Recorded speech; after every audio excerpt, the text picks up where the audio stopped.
Assalamualaikum warahmatullahi wabarakatuh. Jadi di sini saya ingin menjawab pertanyaan-pertanyaan soal kuis 1 metode eksplorasi geofisika dengan dosen pengampu yaitu adalah Pak Sung.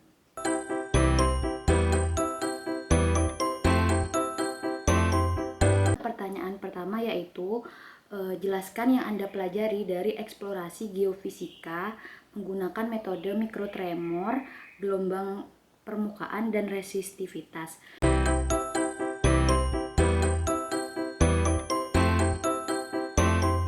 Mikrotremor merupakan getaran tanah yang cukup kecil dan dia terjadi secara terus-menerus yang disebabkan oleh dua sumber, yaitu dari sumber alami dan sumber aktivitas manusia, di mana contoh dari aktivitas manusia yaitu adalah berasal dari hentakan kaki manusia yang terjadi secara terus-menerus, dan juga bisa berasal dari gelombang laut ataupun dari angin, bahkan hujan. Nah, di mana mikrotremor ini juga dapat didefinisikan sebagai getaran harmonik yang terjadi secara terus-menerus dan terjebak di lapisan sedimen permukaan, kemudian terpantulkan oleh adanya bidang batas lapisan dengan frekuensi tetap disebabkan oleh gelombang mikro di bawah permukaan tanah.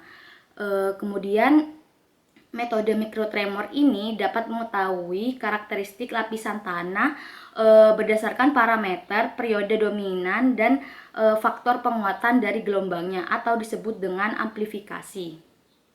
Mikrotremor memiliki kelebihan dan kekurangan, di mana kelebihan dari metode mikrotremor ini dia efektif, murah, dan juga ramah lingkungan.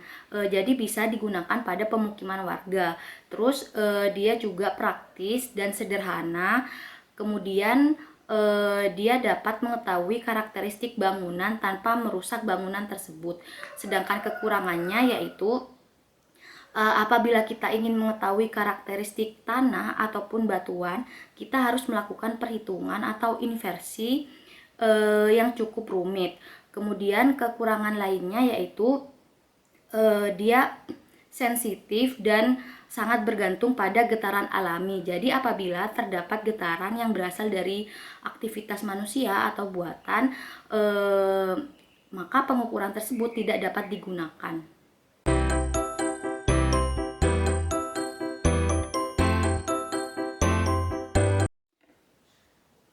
Selanjutnya, saya ingin menjelaskan mengenai gelombang permukaan, di mana gelombang permukaan ini dianalogikan sebagai gelombang yang merambat di permukaan bumi.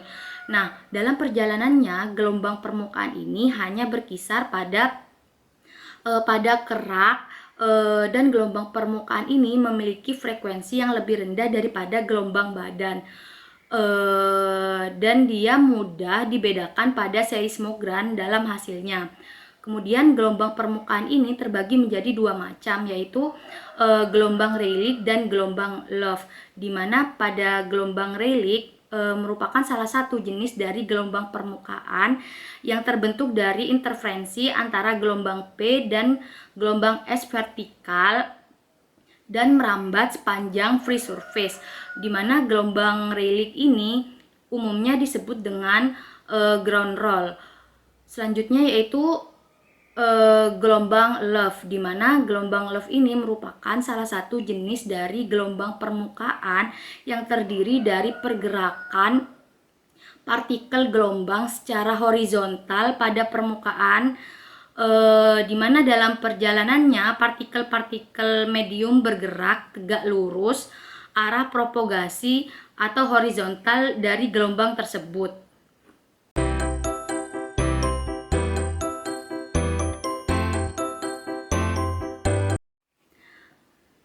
Selanjutnya yaitu mengenai metode resistivitas, di mana metode resistivitas ini digunakan untuk eksplorasi dalam ilmu kebumian, misalkan yaitu adalah untuk mengidentifikasi keberadaan air tanah, untuk mengidentifikasi potensi adanya longsor, dan juga bisa untuk pemetaan. di mana resistivitas ini juga berhubungan dengan resistansi. Apabila digambarkan secara matematis, yaitu Rho sama dengan R A per L. Jika Rho merupakan resistansi dengan satuan ohm dan resistivitas dilambangkan dengan Rho dengan satuan ohm meter, maka dapat disimpulkan bahwa A dan L ini merupakan faktor koreksi untuk mengetahui resistivitas suatu sampel batuan. Nah, resistansi yang terukur perlu adanya koreksi, dan koreksinya adalah A dan L tersebut. Jadi dapat disimpulkan bahwa resistivitas adalah resistansi yang dinormalisasi terhadap geometri.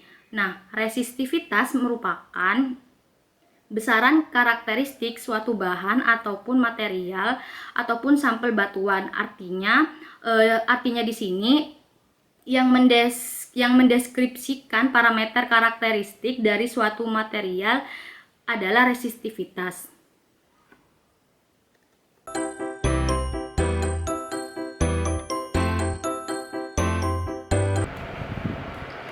Pertanyaan kedua adalah cari 3 permasalahan di sekitar Anda yang dapat diselesaikan menggunakan metode mikrotremor, gelombang permukaan, dan resistivitas. Selanjutnya deskripsikan permasalahan tersebut, parameter yang dominan dan parameter yang dihasilkan dari ketiga metode tersebut. Contohnya tanah longsor, parameter yang dominan resistivitas rendah. Nah, metode resistivitas tinggal dideskripsikan secara runtut dan jelas. Permasalahan pertama yaitu mengenai tanah longsor, di mana parameter yang dominan yaitu resistivitas rendah dan parameter yang dihasilkan berupa metode resistivitas, di mana salah satu alternatif yang dapat digunakan untuk mengidentifikasi lapisan tanah bawah permukaan yang disebabkan oleh tanah longsor dapat menggunakan metode resistivitas, di mana nilai resistivitas yang dihasilkan kemudian dibandingkan dengan parameter-parameter geofisika lainnya seperti porositas, kandungan air, kandungan mineral, dan sebagainya. Distribusi nilai resistivitas di bawah permukaan dihasilkan berdasarkan pada kemampuan batuan menghasilkan listrik. Apabila dibandingkan dengan metode-metode lainnya, metode resistivitas ini cukup unggul. Kenapa? Karena metode resistivitas ini mampu menyajikan struktur bawah permukaan secara detail meliputi kedalaman, panjang lintasan, lebar lintasan, dan sebagainya. Di mana umumnya daerah dengan kawasan longsor menunjukkan material penyusunnya berupa lempeng, lava, stuf, serta batuan basalt. Hal ini berarti bahwa penyebab terjadinya longsoran bukan hanya dari kemiringan saja, akan tetapi karena tingkat sedimentasi yang sangat rendah, sehingga menyebabkan ikatan antar bahan atau material menjadi lebih lemah.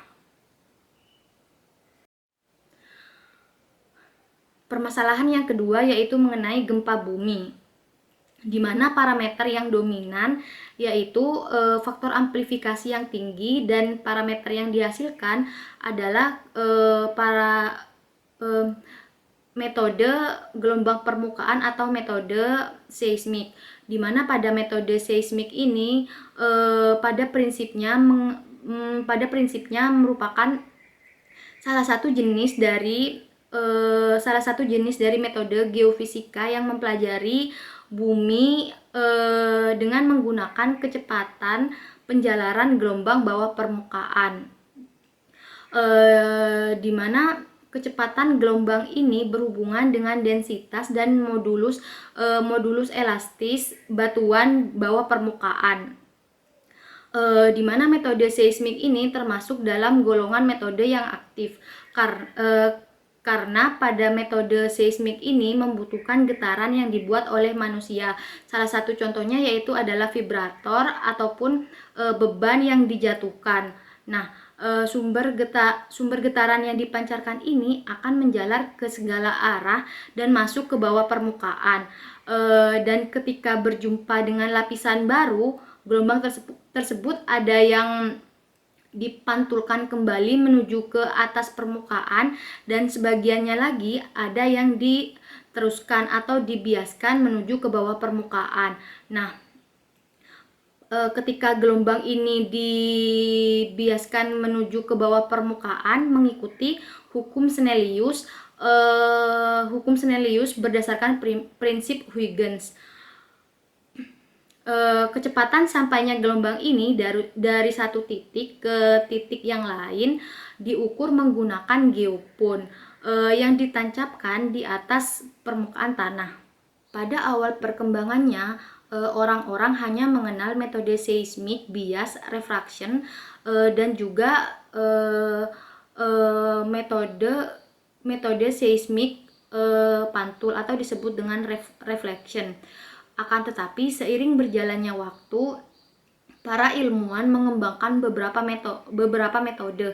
Salah satunya yaitu adalah metode MASW, di mana MASW ini merupakan kependekan dari Multi-Channel Analysis of Surface Wave, di mana pada metode ini digunakan untuk mengamati penjalaran gelombang yang memiliki peranan dalam pembentukan gelombang permukaan, baik itu gelombang Rayleigh maupun gelombang Love yang begitu merusak suatu bangunan. Nah, gelombang gempa bumi akan bergerak sangat lambat pada lapisan lunak dibandingkan pada lapisan keras. Pada pengukuran MASW ini dilakukan di beberapa kota yang ada di Indonesia dengan tujuan untuk memetakan di mana saja kawasan-kawasan yang memiliki faktor amplifikasi yang tinggi, sehingga pemerintah dapat meminimalisir terjadinya gempa bumi di Indonesia. Permasalahan yang ketiga yaitu adalah tsunami, di mana parameter yang dominan yaitu adalah frekuensi natural, dan parameter yang dihasilkan adalah metode mikrotremor. Apabila terjadi gempa dan kekuatan gempa itu cukup tinggi, misal lebih dari 9 skala Richter, maka akan menyebabkan kenaikan pada gelombang laut atau disebut juga dengan tsunami. Tepatnya yaitu di daerah pesisir daratan yang berbatasan dengan Samudra Hindia. Penyebab kerusakan struktur akibat gempa tidak hanya berdasarkan dari percepatan tanah akibat gempa. Faktor penyebab besarnya kerusakan struktur dapat dipengaruhi oleh beberapa parameter, yaitu salah satunya parameter karakteristik dari gempa, karakteristik site, dan karakteristik struktural. Salah satu subjek yang paling penting dari karakteristik struktur meliputi parameter dinamis dari struktur seperti frekuensi dominan dan periode. Parameter karakteristik dinamis ini dapat dianalisis dengan menggunakan metode mikrotremor, di mana pada metode mikrotremor ini menghasilkan parameter yaitu berupa faktor amplifikasi dan nilai frekuensi, di mana frekuensi di sini yaitu frekuensi natural. Pada metode mikrotremor ini penempatan alat ukur dapat diletakkan pada beberapa titik yang berbeda, di mana pada pengolahan data metode mikrotremor yaitu dapat menggunakan metode HVSR, di mana metode HVSR ini merupakan kependekan dari horizontal to vertical spectral ratio. Seperti yang telah dijelaskan sebelumnya, metode mikrotremor ini menghasilkan dua parameter yaitu frekuensi natural dan faktor amplifikasi, di mana turunan dari kedua parameter ini menghasilkan indeks kerentanan, atau secara matematis dapat digambarkan yaitu Kg sama dengan A kuadrat per F, di mana Kg ini merupakan indeks kerentanan, F ini merupakan frekuensi natural dan A merupakan faktor amplifikasi. Jadi di sini frekuensi natural berbanding terbalik dengan indeks kerentanan, di mana indeks kerentanan ini memiliki definisi indeks yang menggambarkan tingkat kerentanan lapisan tanah permukaan terhadap deformasi saat terjadi gempa ataupun tsunami. Nilai indeks kerentanan ini dapat digunakan untuk memprediksi daerah-daerah yang mengalami kerusakan akibat bencana tersebut.